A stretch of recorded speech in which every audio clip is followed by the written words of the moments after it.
City of Tshwane Speaker Dr Murunwa Makwarela has refuted claims that he refused to call an urgent council meeting to elect a new mayor.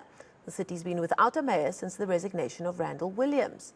Now, the DA has threatened to submit a motion of no confidence in the council speaker. While he is here, the City of Tshwane Speaker Dr Murunwa Makwarela to take us through the developments from his side.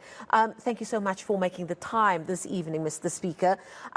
Question off the bat. Is the multi-party coalition of the city still intact? Now, I ask that because there was a statement released by the coalition this afternoon, and the COPE logo, who you are the representative of on the council, the COPE logo was omitted from that coalition statement released this afternoon.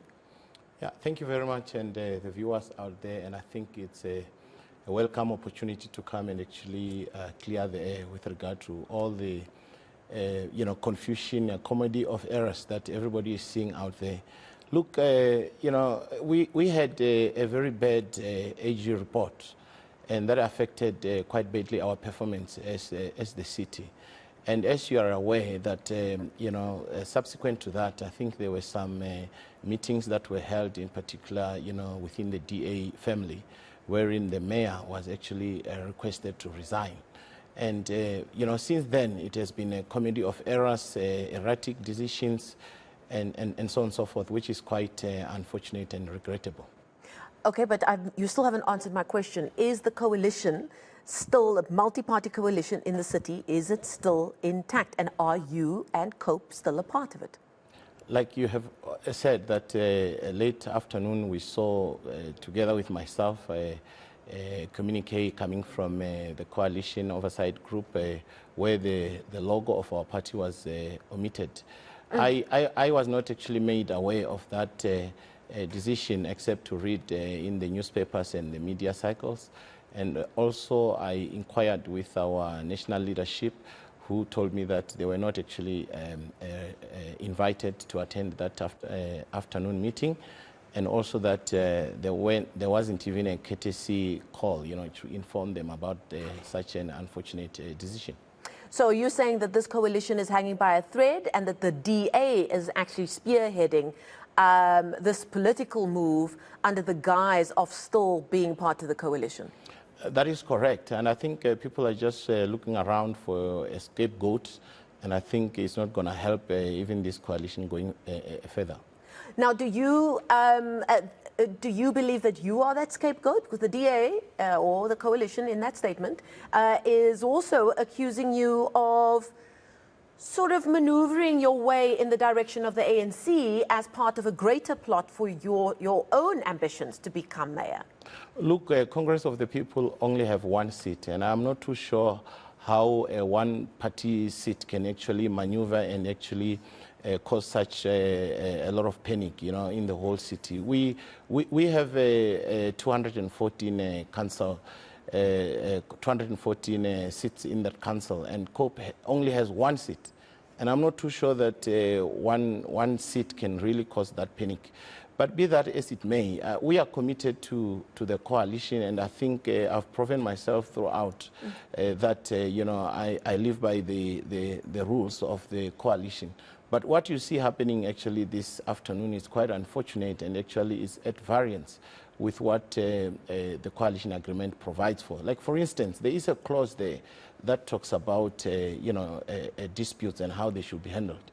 And you can see that this is just a knee-jerk reaction, and there was no really attention that was paid to that clause, which means that the coalition partners are even failing actually to exercise and live by the agreement they have entered into. And that leaves a lot to be desired. You are seeing actually the unfortunate circumstances that are happening, particularly in our metros, Johannesburg, Ekurhuleni, and now Tshwane at a very high speed.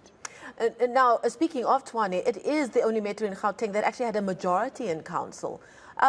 Would you say that it's fair to say that the council really wasted an opportunity to get a service delivery where it should be, because you would have been in a position to get things done, to make decisions, because other councils in Gauteng are hamstrung by the fact that there isn't a clear majority. And again, you mentioned those AG reports Where do you think that this council has fallen short, and indeed in service to its citizens? Look, as far as the IDP is concerned, the IDP is just a contract with the residents. And when the AG comes and say, look, you have not performed according to the agreement you have entered with the residents. And I think that is what we need to be paying attention to and actually correcting those errors that the AG has flagged. Like, for instance, a lot of monies, that went missing, and no one is taking ownership and responsibility and accountability. So I think that is not fair and that is not good. And you can't actually just apportion the blame to the Speaker. And you would have recalled that the Mayor resigned twice. I mean, you would not do that under normal circumstances. You would have thought out exactly what is the implication of the resignation, because in terms of the Municipal Structures Act, when the Mayor resigns, his mayoral committee ceases to function. And we were not even made aware of that resignation, and so was the mayoral committee. They were actually taken aback. And hence the second letter that sought to amend that error. So when the Speaker acts according to the law, he's actually seen not to be doing the right thing or not to be siding with the coalition partners. But I thought the Speaker must be impartial and he must do the work of council as the chairperson of council without fear or favor. Now, you're saying it would be unfair to blame the Speaker for a lack of delivery or falling short in terms of its service to the citizens. Where do you think that blame lies then? As a collective, perhaps, in terms of the responsibility that you had to the citizens of Tshwane? Yeah, I didn't mean the blame insofar as the delivery of service is concerned, because remember, the Constitution provides for the separation of powers. I mean, the Speaker plays an oversight role. He's the chairperson of council, whereas the executive is actually mandated with the responsibility to provide political oversight over the administration. So they are at the coal face of service delivery. In this case, you can see that indeed we are found wanting as a collective, because as the Speaker of Council, we have Section 79 committees that are also charged with a mandate to ensure that the executive is actually brought to book, it's held accountable, to their work. But you can see here that the AG has flagged a whole lot of areas that are quite lacking.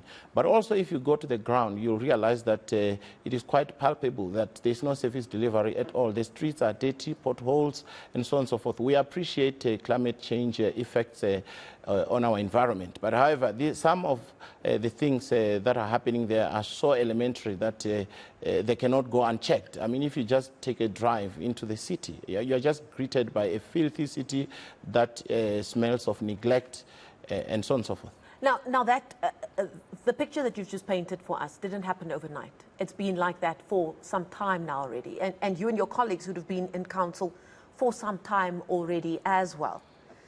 At what point do enough people in those positions of power stand up and say, you know what, enough of this toing and froing, enough of these political games. We are failing the citizens of the city and something needs to be done? This must happen at any time. We are accountable at all times to the residents. Remember, this coalition government is just a year and a half about. So obviously, we are finding each other out, and obviously, we haven't had an experience to work together as a team, let alone as multiple parties. But you can see that, there are different interests, and people don't listen to each other. We voice these things behind the scenes. I mean, obviously, we don't come to studios like we're doing today, but it is important that we set the record straight. And you spoke very early on about it's a comedy of errors that's played its way out. There was also confusion by these two letters of resignation. And your detractors are saying that it's part of the political games that they accuse you of being a part of, saying you accepted the first one, and then when you realize it will be politically expedient for you to rather back the other letter, you got a legal opinion to say that the other letter, and the list just goes on. Explain to us in very simple terms what happened with regards to these two letters and where we stand right now in terms of when the mayor resigned, when his last day of office is, and how the handover process is being managed. No, thank you very much. I think first of all, there must be this appreciation and acknowledgement of the fact that the Speaker didn't write the resignation letters. So if forever those two letters caused some level of confusion, it shouldn't be apportioned to the Speaker. However, the Speaker actually premised his decision on independent legal opinion that was given to him, because you see, it's not a normal process that under normal circumstances, a person, of the stature of a mayor would resign twice. I think Section 29, subsection 1 of the Municipal Structures Act provides that the mayor should resign through writing. And that is obviously for the purposes of avoiding this type of confusion, because before you resign, you need to think about it. So you can see here that here it's somebody who was pushed and just resigned without applying his mind correctly. However, the Speaker applied his mind after considering an independent opinion from a law firm. Mm-hmm. Yeah. And the decision you came to was what? And how does that now impact the work of the council in filling that position that's now been left open? The decision was that, the Speaker must consider the first letter, which means that the mayor resigned with effect from the midnight of 13th of February. And as a result, as I indicated, Section 60 also indicates that once the mayor resigns, his mayoral committee should step down. And obviously, subsequent to that, you need to do everything in your power to ensure that a new mayor is elected. And that's exactly And are you doing that? That's exactly what I'm doing. Actually, I had already on Monday, sent out a notice for a council meeting of the 28th. But, obviously there was a mayoral candidate who was sponsored by the DA. Of course, it was in line. Mr. Brink, I think yes, I read somewhere. Celia Brink, who was sponsored by the DA. Well, fair enough. That is provided for in the coalition agreement, because it said that the DA, the mayoral position should always be earmarked for the DA. But they want this thing to happen so fast. And the way they went about it is that there were petitions that were done, meaning that councillors were rounded up, signed a petition. But in terms of section, I think I've forgotten the section. It says that, it's actually section 29, subsection 1 of Municipal Structures Act. It says that yes, councillors in the majority can sign a petition and present to the Speaker, but that petition should be in the majority. And then the legal department, when they went through the list of the councillors that signed, they found that they were short with one signature there, which fell short of constituting a majority. And as a result, the Speaker could not yield to that demand, because it was at variance with the provision of the Act. It does sound like it all just comes down to there being a constant state of flux. You know, if you're an ordinary citizen reading these reports coming out saying, but when is the work being done, can you then just in closing tell us in terms of timing, tell us when a new mayor could or could not be in position, so that people know, like, right, that is the date and that is when that person will be in position? And can you confirm for us whether or not you will be standing for mayor? The notice is already out, and hence the contestation. The notice is out for the special sitting of the 28th of February. Mm-hmm. But if you have seen the media release there, that says that there is a deadline to comply with National Treasury budget adjustment processes. But the city manager has indicated to me, not even a long time ago, that he has already taken care of that.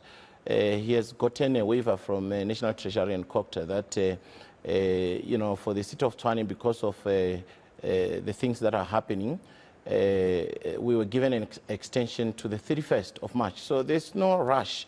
But however, the rush is that there must be service delivery, which is happening. Absolutely. Yes, but so we're going to have elections on the 28th of February, which is next week, Tuesday. Yes. Yeah. And can you or can you not confirm whether or not you will be standing for mayor? or contesting the position? Look, the process of contesting a position is that someone must nominate you. That is according to Schedule 3 of the Constitution and of the Municipal Structures Act. Someone has to nominate, and, and another person must second, and the person who's proposed should accept. So that question... And if that were to be the case, would you accept? Look, as far as I know, that I was a member of coalition, but now apparently we've been removed from coalition. So I think someone will have to weigh his options going forward. Okay, one final question then, just to confirm, so we all get our ducks in a row. Do you believe, in terms of what you understand your position to be, that COPE is no longer a part of the coalition, and that the coalition, the multi-party coalition, does no longer stand the way it was first constituted? It would look like it. Okay, we're going to leave it there. Thank you so much for your time this evening and making your way here to Johannesburg. The city of Tshwane Speaker Dr Murunwa Makwarela joining us live here in the studio.